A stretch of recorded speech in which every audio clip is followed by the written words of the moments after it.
we are doing something slightly different, not radically different. It's a little different.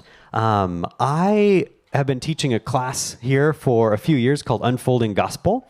And we're going to go the next couple months, we're going to do a diet, low calorie, no sugar, simple, watered down version of that.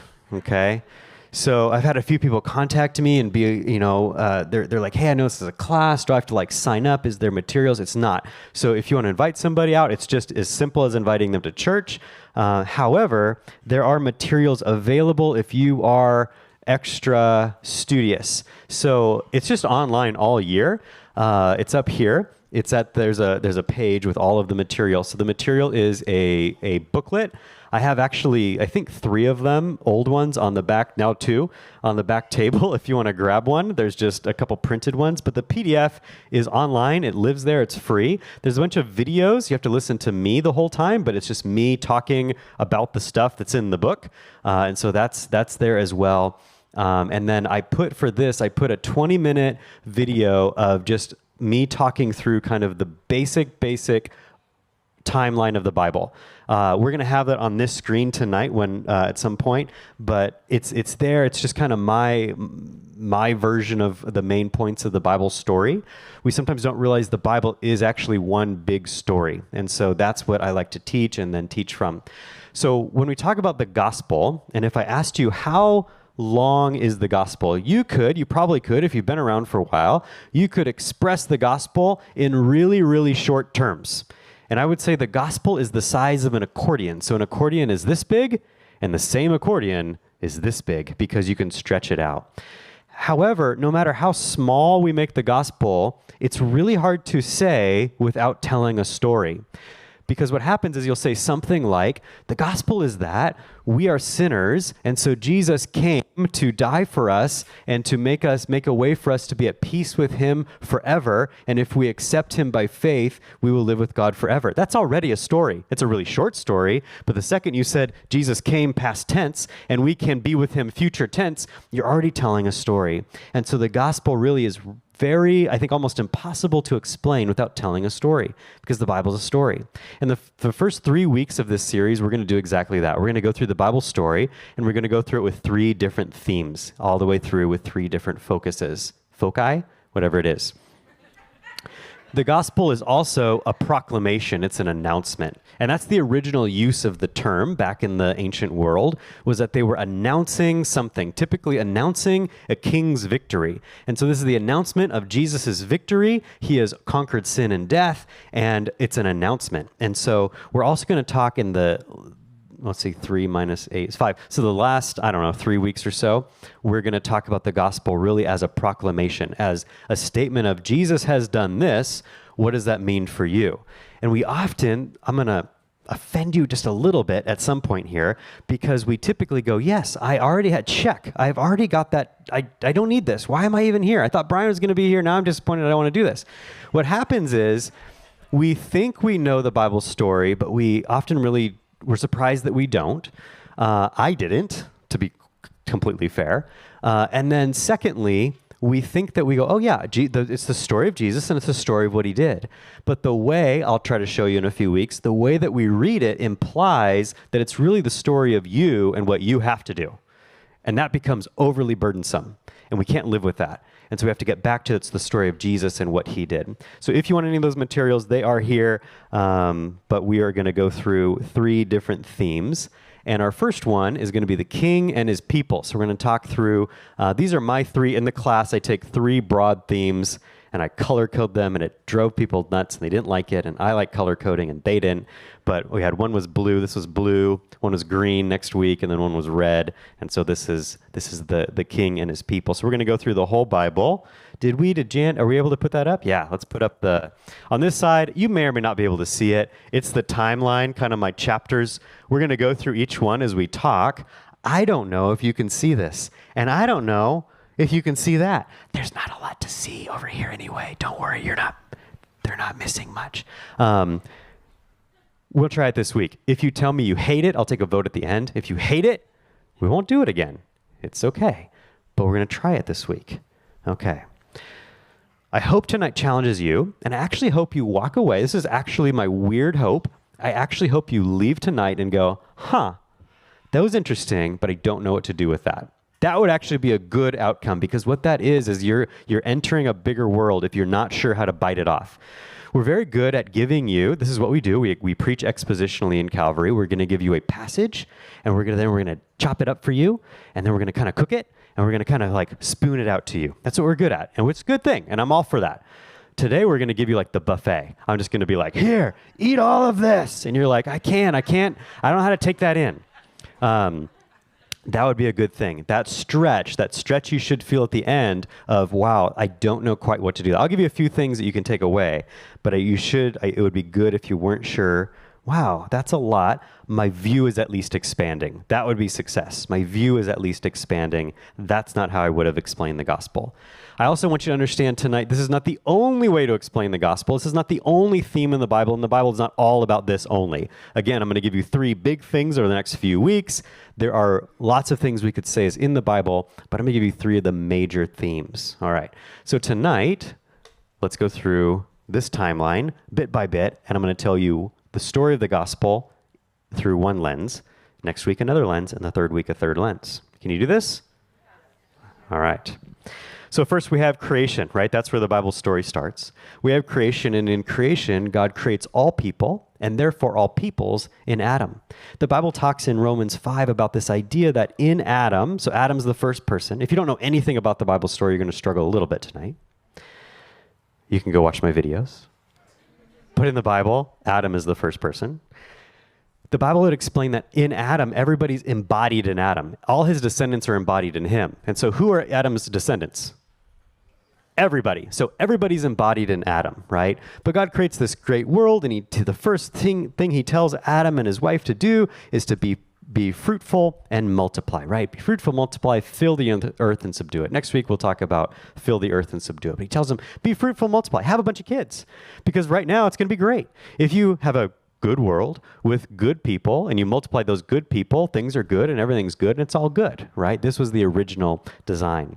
But really quickly in the Bible, by chapter 3, we have what we call the fall, which is that Adam and Eve rebel against God, try to take God's place, and in doing so, it says in Romans 5 that all people sinned. So because Adam sins, they all sin.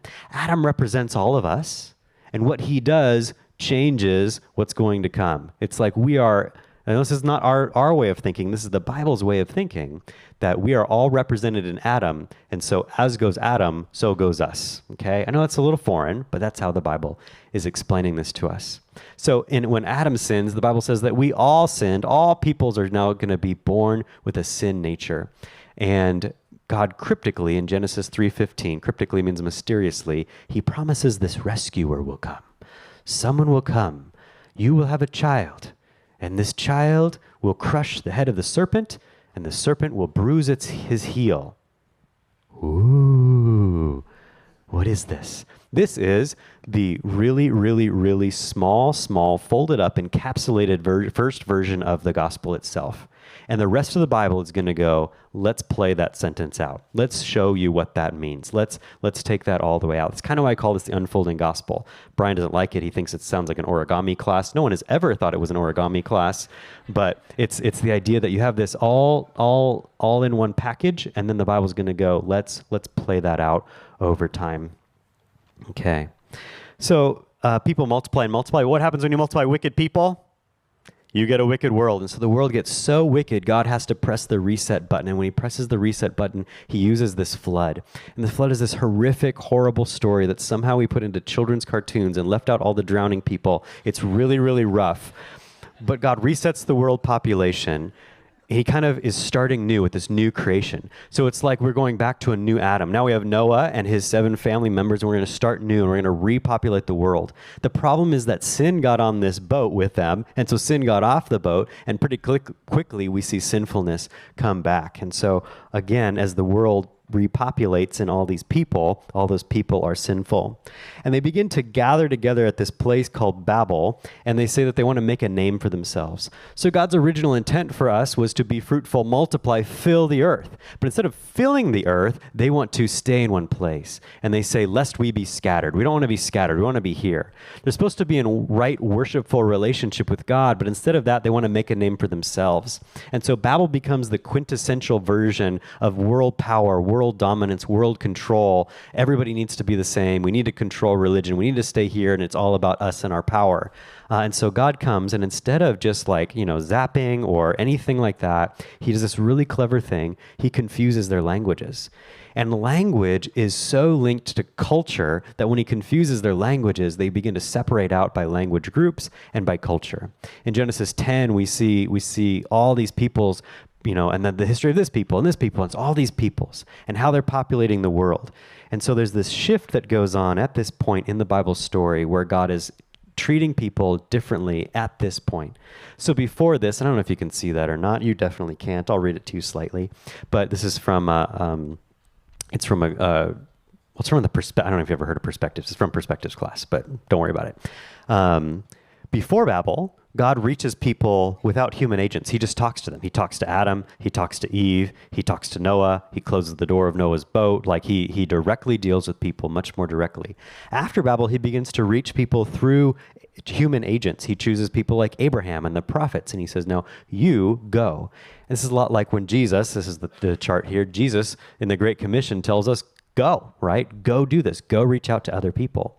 Before Babel, God reaches humankind in one geographical location because they're gathering there, and it tends to be in this place or this place only. And then after Babel, he reaches humankind all over the place. And so this is like Jesus when he says, go, not just go, but go specifically into all the world, go everywhere. Before Babel, God reaches humankind in a single cultural grouping because that's what they had. And then after Babel, he wants to reach humankind with multitudes of separate cultural groups. We'll talk about why at the end. And so that's where Jesus says, go make disciples of all the nations. We go from all people and we zoom into one person in Genesis chapter 12. We zoom into Abraham. And Abraham comes on the scene. He's going to take up about half-ish. A lot of the book of Genesis is focused on Abraham. And so God chooses this one guy. And he's not ethnically any different from any other guy. He's just a guy. He probably worshiped the moon goddess there in Ur. And God's like, you. And we never know why. God just picks him. And through him, God makes this promise in Genesis 12 and 15. He makes this promise that, Abraham, I'm going to give you a multitude of descendants, a special land. I'm going to bless you. Those who bless you, I will bless. Those who curse you, I will curse. And through you, all the families of the earth will be blessed. And so basically, it's kind of like that thing he said to Eve, hey, through your descendants, rescue will come. Now he's saying it to Adam, through your descendants, blessing will come. And so Abraham now carries this blessing with him. Abraham interacts with a lot of other groups. He interacts with the Egyptians, and he interacts with these different people. At times he lies to some of them, and the Bible seems to think that's very wrong. He has a child with his Egyptian handmaid, and the Bible seems to think that is very wrong. And so Abraham is interacting with these different people. And there's one that's really interesting, and there's some debate around this person, but I believe it to be just a person. It's this guy Melchizedek. And at one point, after Abraham wins a battle, Melchizedek comes to him, and he's this priest, it says, of El Elyon, God Most High. He seems to know the true God. He's a priest, and he comes and he offers Abraham bread and wine, right? Which is a little bit like what we took in communion. So he brings this gift to Abraham, and I believe he's a representative of these nations and God dropping in, hey, this is who I am. This is who I am. Dropping them in, and he comes and he comes and gives God's people gifts and honor. Abraham's children we call the patriarchs, and the patriarchs are, we would say, Isaac is his next son, and Isaac has, does anybody know Isaac's wife's name? Just so you stay awake, and I ask you a question? Rebecca. It's Rebecca. Isaac and Rebecca. Rebecca is pregnant, and at one point Rebecca's like, what's going on here? And the Lord tells her, you have two what in your womb? Do you remember? Nations. You guys are Bible scholars. It's amazing. You have two nations in your womb, right? She has Jacob and Esau, who will be, again, it's like the Adam thing. They're the progenitors, they're the representatives of Israel and the Edomites. So this will come up later.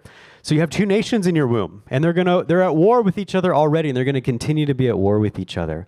And so they have, Jacob has 12 sons. One of those sons is Joseph. Joseph is sold into slavery by his brothers into Egypt, where he rises to prominence, and he's used there to store food so that when all the world comes into famine, they come to Egypt, and it's Joseph's work as one of God's people to rescue the rest of God's people. But also along with them, Joseph's own brothers who had rejected him come in. Let me give you a little hint for a couple weeks from now. We should be listening to the Bible this way. So let me explain it this way.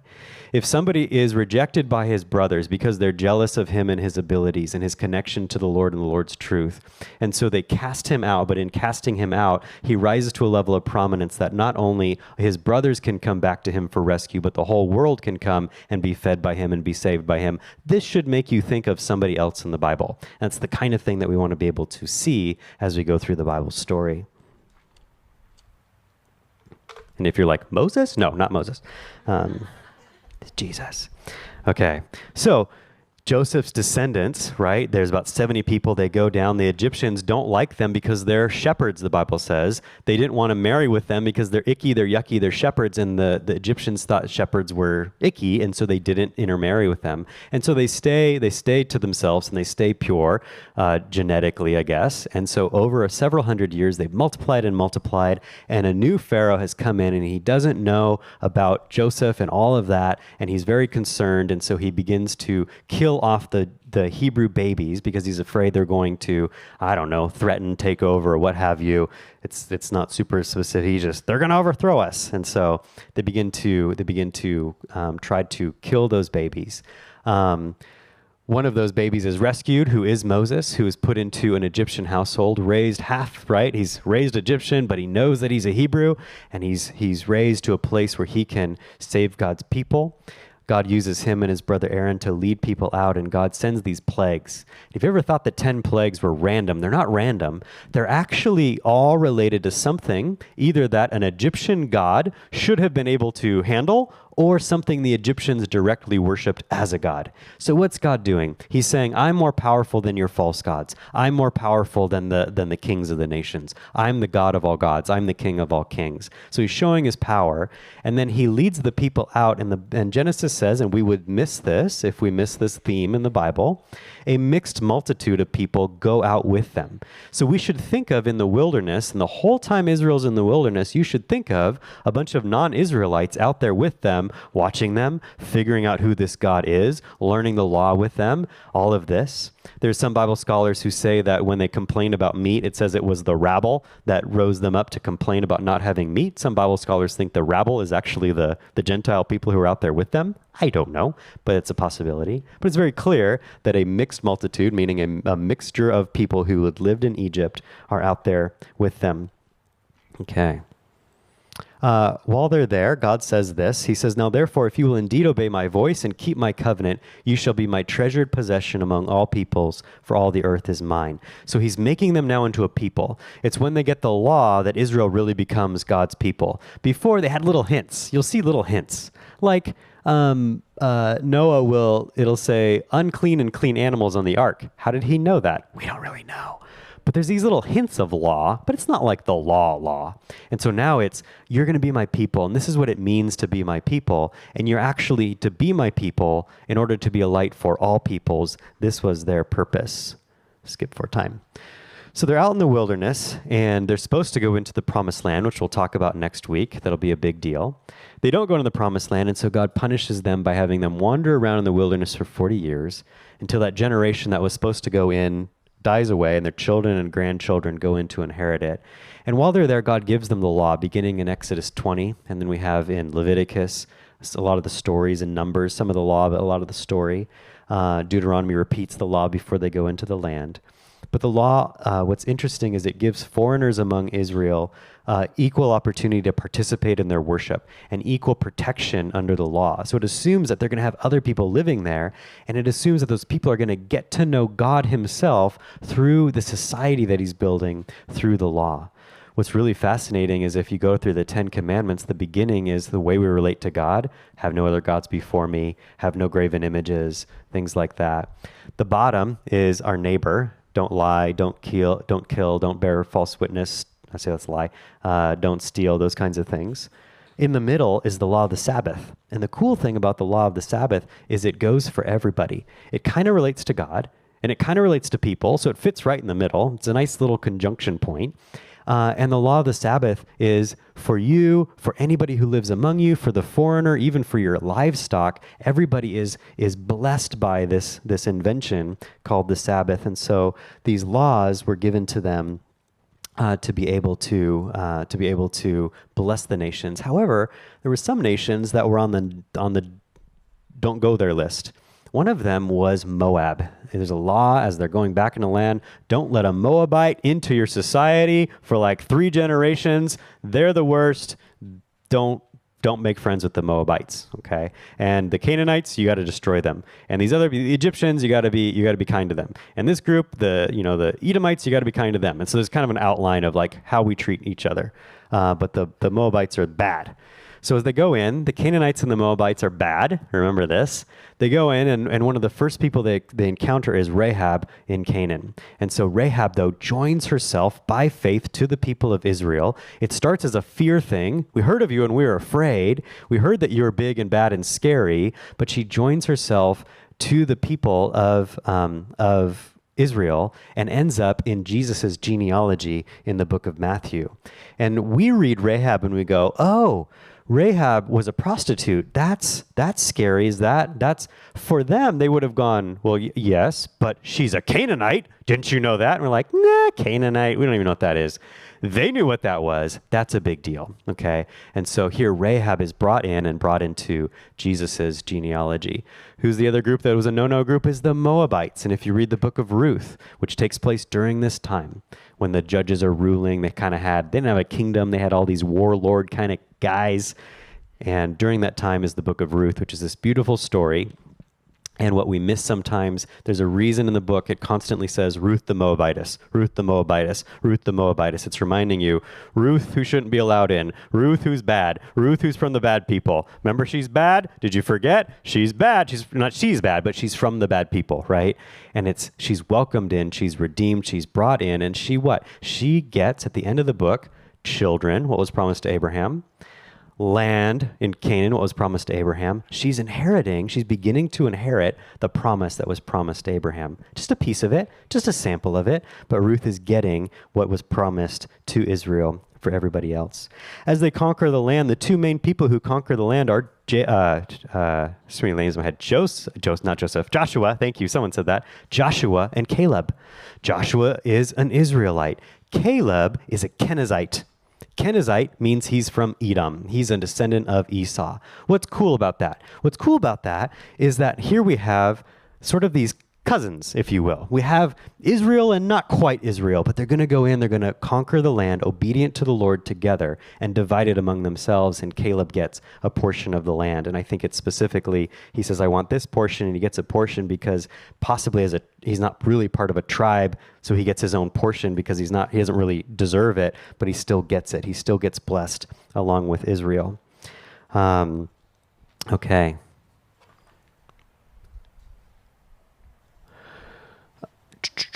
How much time? 6. Romo, what time do we be done? What time do we finish? 7:40. Okay. I'm going to skip to here. All right. In the Psalms, so the people at this point start asking for a king. They start asking for a king, and they want a king like the nations have. And God tells Samuel, who's ruling over them, he says, don't get all hurt that they don't want you as their king. Ultimately, it's me they really don't want as their king. Go ahead, give them a king, right? Because God knows that the plan always was that they would have a king. But their king that they're supposed to have, as God said, I should be their king, Here's what Psalm says. It says, say among the nations, the Lord reigns. Yes, the world is established. It shall never be moved. He will judge the peoples in equity.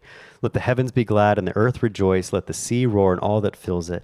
Let the field exult and everything in it. Then shall all the trees of the forest sing for joy before the Lord, for he comes to judge the earth. He will judge the world in righteousness and the peoples in faithfulness. I skipped over a couple of verses, but this theme builds in the book of Psalms that the king who's to come is God. God, king, same person, okay? You understand this. I understand this. They didn't understand this. Even in the New Testament, they didn't understand. They were still waiting for a human king to come rescue them, but it was God. So they establish a kingdom, and the first king is Saul. And Saul's pretty lame. He has some good battles, but he is super insecure, and it comes out in really bad leadership. And then he tries to kill David out of his own insecurity, and he's not a great guy. David takes over second, and David's the first to really unite all of Israel under one. He's really he solidifies everything. He really brings this full rule, and he moves the Ark of the Covenant from. I skipped over that, didn't I? You'll figure it out later. We'll talk about it next week, and the third week. So he brings God's ark, which represents God's presence among the people and contains God's law, and he brings it from this place Shiloh where they had it into Jerusalem. What's interesting is when they had brought it into Shiloh, it specifically says there were members of many different nations there in attendance, cheering and watching it come in. So they're part of this. They're part of the picture. David's big sin, which if you read David's life, it's like sort of his life before this and his life after this, because once he commits this sin, things start to go downhill for him. David commits adultery with a woman named Bathsheba and has her husband killed. And do you know her husband's name? Uriah the Hittite. Like Ruth, he's always named by his ethnicity. It's Uriah the Hittite, Uriah the Hittite. There's this thing, again, that I would take me way too long to play out and show you. I don't have time for. But there's this thing throughout the Old Testament of you don't abuse the other nations, Israel. You don't abuse them. You're there to show them who God is. You never take from them, steal from them. You never abuse them. And so he's abusing not just Uriah, but Uriah the Hittite, this faithful person who's joined himself into Israel. And so David, his kingdom really kind of goes downhill after that. And he wants to build a temple to the Lord, but the Lord says, you have too much blood on your hands, and so your son Solomon will build the temple. And so Solomon actually, he builds the temple, and in 1 Kings 8, when he's dedicating the temple, he says, Lord, when any of your people come and pray to you in this place, hear them. And if anybody from any of the nations come and pray to you in this place, hear them and answer them as well. And so the temple is supposed to be this place where all peoples could come experience God, experience his people, and pray. However, that's 1 Kings 8. In 1 Kings 10, we see the Queen of Sheba come, and she's visiting Solomon, and she's experiencing, wow, this is what Yahweh's people are like. This is the wisdom that Yahweh's people have. This is amazing. She brings her gifts, and it says that people were bringing tribute in and bringing their wealth into Israel, and Israel didn't have to subjugate them. They're like, it's amazing. Solomon, his reign was the most peaceful and the most prosperous of all the kings.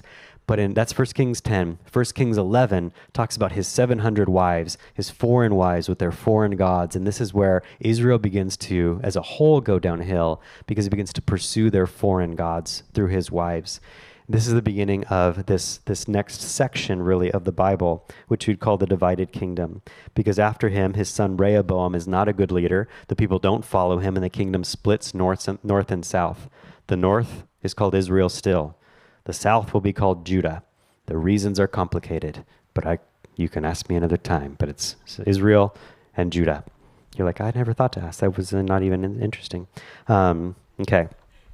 So what we have in Israel is all the kings, all of them, 100% of them, all of them, lead the people towards idolatry. It just gets worse and worse and worse in the north. In the south, most of the kings do either poorly or they're mediocre.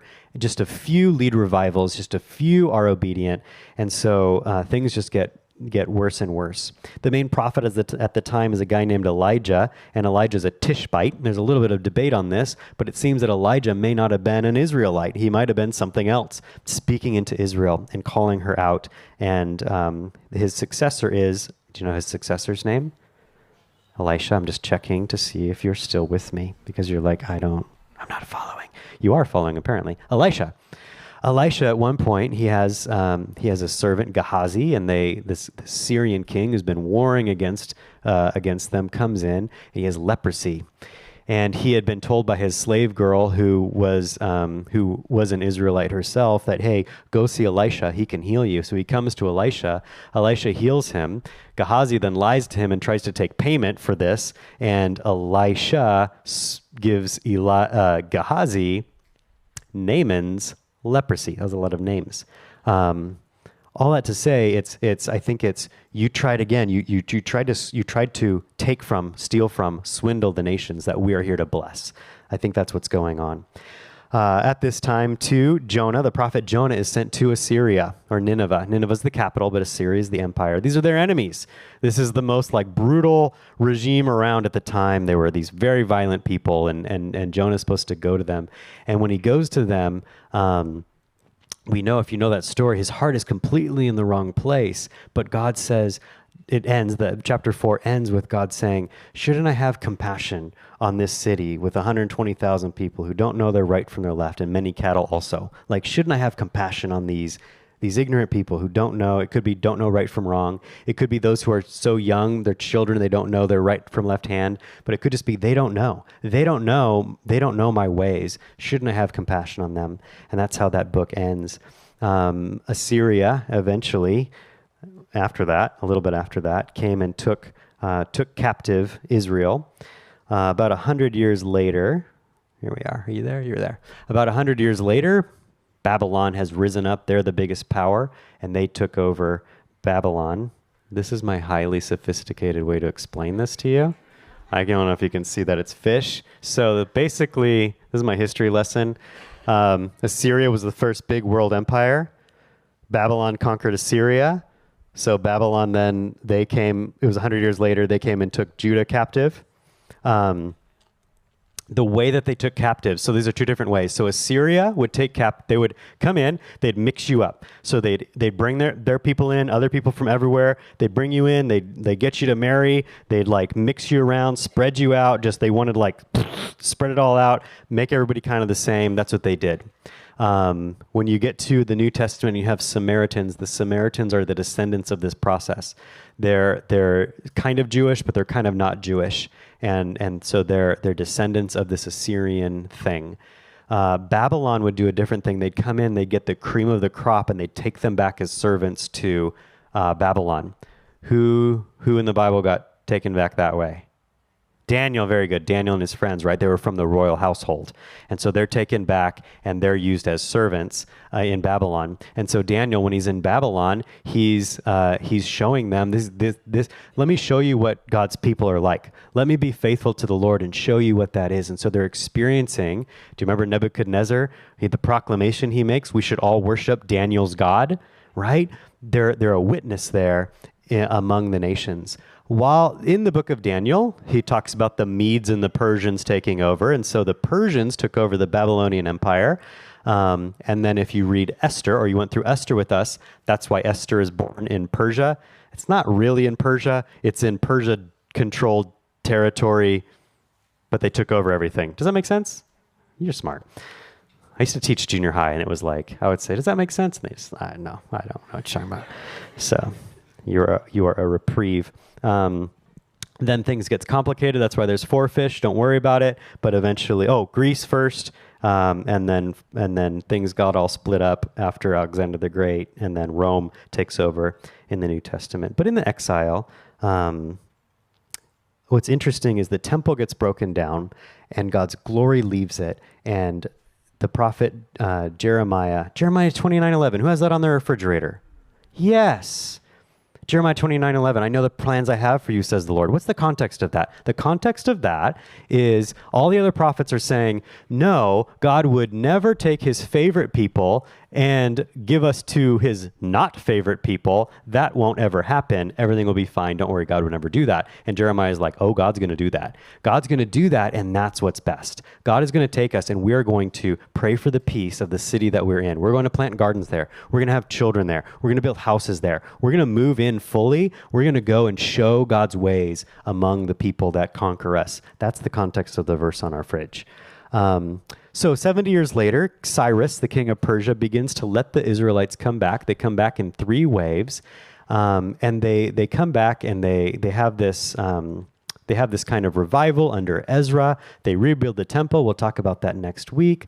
And there's this hard chapter where they encountered the Jews who stayed in Israel, and have intermarried with non-Israelite people, and they are made to divorce them, to separate from them. Here's why. Here's my short answer why. I 100% do not think this is because they were foreign. Clearly, Ruth, Rahab, Joseph's wife was Egyptian. Abraham's, he had a second wife later, but shouldn't be doing that. This was not the issue. So the issue was not that they were foreign. I really believe it's, hey, that's how this started with Solomon. We're not going back to that. I really believe it's a religious thing, that they were pursuing already the gods of these wives and husbands that they had married with. I really think is what's going on. After that, the Old Testament closes, and it has this prophecy in the book of Isaiah that says that the Messiah who's coming, this chosen king, we're supposed to have this good king, and he's coming and he's going to rescue us. He's going to save us from our enemies. And they all went, yeah, our enemies, the foreigners, hate them, they're bad. And actually says it's too small a thing that he's going to come just for the house of Israel. He's actually going to come for for the whole world. And so we open the New Testament. In between, the Jews have been conquered by the Romans because everything got conquered by the Romans. They've been affected by Greek culture because they'd been under the Greek Empire for a while. They're waiting for this king to come back. And Jesus arrives on the scene. And so when we get to Jesus, we would say that Jesus is this true new Adam, Romans 5 tells us. God is pressing reset again. He did it in the flood, but that was scary. Now he's doing it with Jesus, and it's wonderful. Jesus is this new Adam. The problem with the reset of the flood was wickedness got on the ark with them. The great thing about Jesus is there's no wickedness. And so when God says, this is going to be my new start to a new humanity with you, we get this perfect new beginning.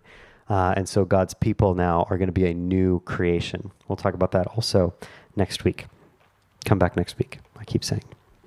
Okay, Jesus is gonna, we'll talk about this next week too a little bit. Jesus is the truest temple. So the temple was this place where all peoples could come and meet God and pray to God. Now where are they going to come meet God? In Jesus, right? Where are all the peoples going to meet him? In Jesus. Jew first and Gentile as well.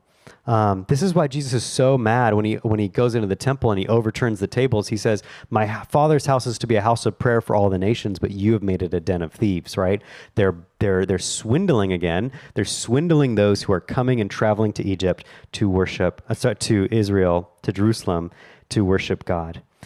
Jesus is this better version of Jonah because Jonah went grudgingly grinding his teeth and hating the Assyrians and hoping that they would be destroyed. Jesus comes and he has these interactions where he shares the truth with Gentiles. We saw one on Sunday with the Syrophoenician woman where Jesus gives her this grace and heals her daughter.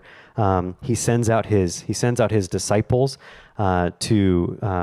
at one point, he sends out 70 of them. 70, if you were Jewish 2,000 years ago, that was, in their mind, that was the number of Gentile groups. And so they would have clearly got oh, this is a Gentile thing.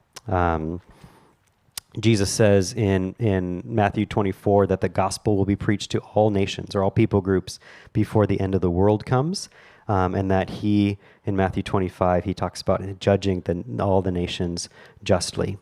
And so Jesus, after he dies and rises again, he gives instructions to his early church, and he tells them that all things have been put under his feet. Therefore, go into the world preaching the good news, making disciples of all these nations, all these people groups.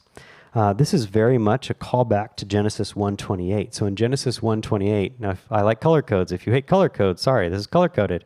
In Genesis 1:28, what was God's original purpose to us when he gives us his purpose statement? Be fruitful and multiply.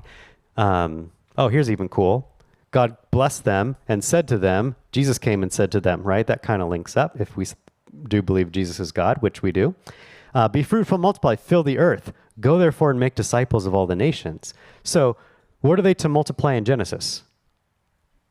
People, children, right? Because if people are good and you multiply people, you have good people, things are good. Now, Jesus is telling them to multiply what? Disciples. Can we expand the church by just having a lot of children and putting them through CK and making them color things? No, that's not how it works. That's actually why religions like Islam grow as fast as they do statistically, is because it's about having children who are raised in that religion. But because we believe you actually have to have personal faith in Jesus, having more children doesn't make that automatically happen.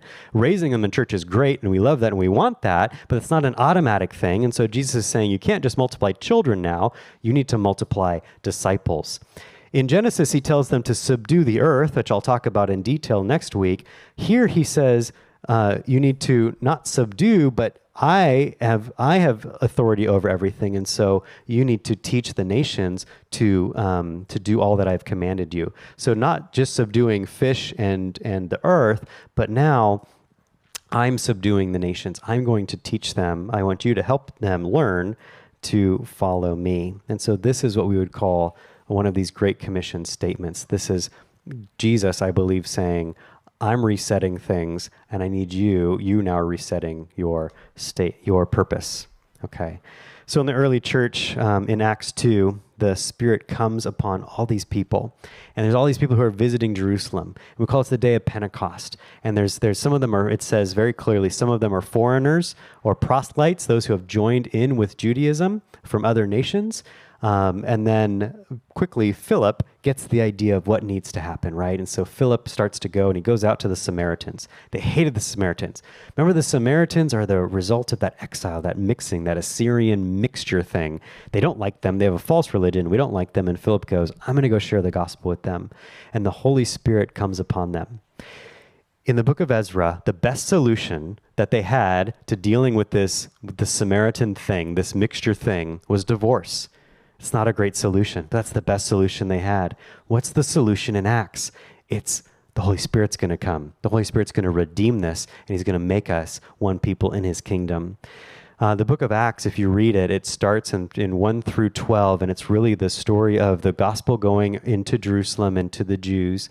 And then in 13 on, it really shifts from its focus on Jerusalem and on Peter to Paul and on the Mediterranean world, as Paul takes the gospel all the way to Rome, the center of power, the center of evil, the center of the Gentiles. And so the gospel is going out to all peoples there in the early church. And the Bible clearly will tell the church two interesting things. One, it repeats from Exodus, where it says that you're a light to all the nations. Peter will say, you are a priesthood to all peoples now. You are God's priesthood. You are now the representatives. And the Bible says that we're the temple. So as all people were to come to the temple and know and understand God at the temple, now they're going to come to the church. Way back in Deuteronomy, there's this prophecy God tells Moses. And God tells Moses about the people. He says that this is right before they go in the promised land. He says, they have made me jealous with what is no God. They have provoked me to anger with their idols. So I will make them jealous with those who are no people. I will provoke them to anger with a foolish nation. So they've made me jealous by going after other gods. I'm going to make them jealous by something in the Gentiles. Paul in Romans 11 solves that mystery for us. He says, so I asked, did they, the Gentiles, stumble in order that they might fall? By no means. Israel. Rather, through their trespass, salvation has come to the Gentiles, so as to make Israel jealous. Did you hear that? Make Israel jealous. Now, if their trespass means riches for the world, and if their failure means riches for the Gentiles, how much more will their full inclusion mean? That might sound a little confusing, but the basic version is God is saying, okay, what the church is going to do is it's going to show Israel, this is what you missed out on. When you weren't faithful to the Lord, when you didn't follow him, I'm going to give, it's like, this is the dumb analogy I've been using for years. If I had a rich kid on the block and I got him his dad bought him this really fancy bike and he never played with it, didn't like it, and threw it out on the front lawn, and the poor kid on the block was like, free bike. And he just rode the bike up and down the street, and the rich kid sitting in his window being like, that looks really fun. I wish I had a bike like that. I wonder if I could have a bike like that.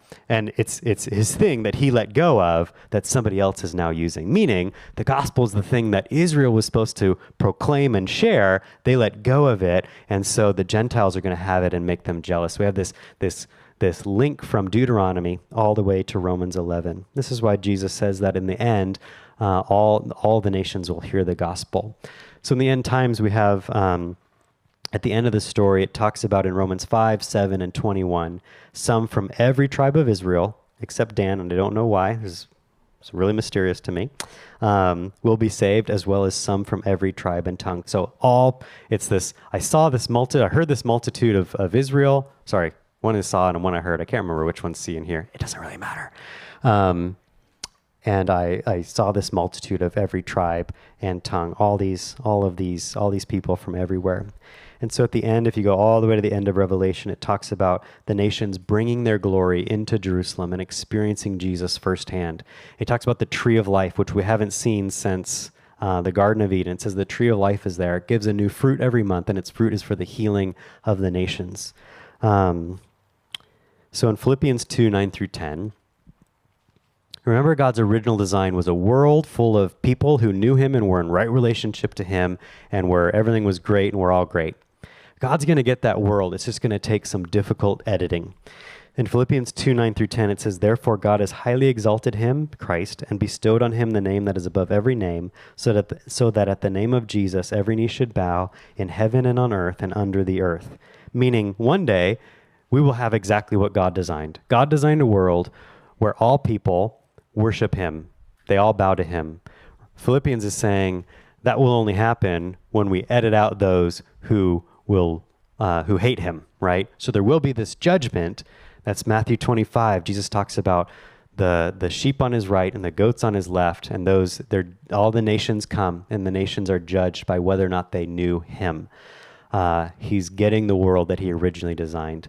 Next week we'll show that he's going to get a world as good as or better than what he originally designed. What I want you to see is that this is a huge element in the Bible story. So some of you are like, I would never have explained the gospel that way. I understand. I'm not even asking you to explain the gospel that way. I've only explained the gospel this way to one person because of their ethnicity. I thought I could explain it this way, and I thought it was helpful. I don't typically explain it like this. However, this is an enormous theme all the way throughout the Bible, but we miss it because it's not what we're tuned to look for, okay? We're not tuned to look for. And so I want to give you 3 possible next steps. So if you're like, okay, you told me in the beginning, that was interesting, but I don't know what to do with that. That does not help me at work tomorrow. That does not help me with my kids who don't listen to me. That does not help me at all. I don't know what to do with that. I want to give you 3 kind of takeaways. 1, you can begin to pray for the Great Commission. Jesus tells us to pray for workers to enter the harvest because the harvest is plentiful, but the workers are few. I recommend Joshua Project. There's an app. It'll even ding you every day, and you can pray for this people group. It'll give you a little info and a few prayer points and whatever ministries might be ministering to them, if any at all. You can also just go on their website as well, but that's a great biteable, doable thing is take a look at the Joshua Project. Sometimes when you pray for something out of obedience, your heart begins to change rather than waiting for my heart to change so that I can pray.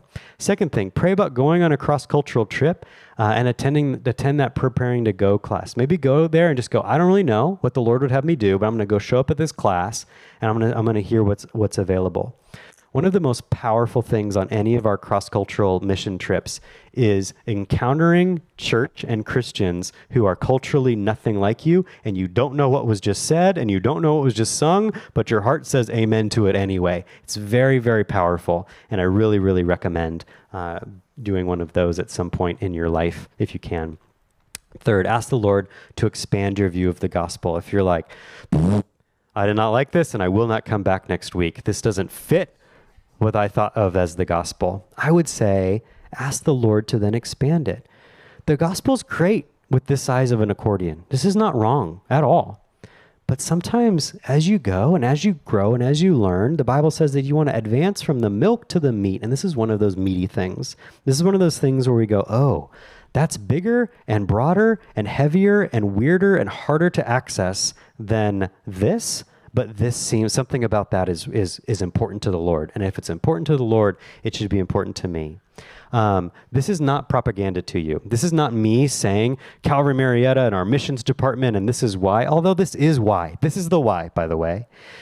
I was skeptical of this. The reason I know a lot about this is because I was like, I don't know. Let me see for myself. And I've spent hundreds and hundreds of hours, and I'm not joking, pouring through and going through and looking through and writing on and thinking about and reading and drawing, colors in my Bible and going over to go, is that really true? It's really true. This is a huge theme of what God is doing. It is not the only one. So next week, we're going to look at a different one that might even be harder for you. And then the third week will be much easier for you, and I'll let you down nicely. And then after that, we're going to talk about how then do I read the Bible with a bigger lens and with a focus on Jesus in that lens, because that is a learned skill. It's a tough skill, and I might hurt your feelings every now and then. So I want you to keep coming back. If you... is my QR code? Yes. If you're like, I really want to read more or watch more videos or know more, again, this is an absolutely shortened, abbreviated. I took out tons of fluff and tons of content from the class.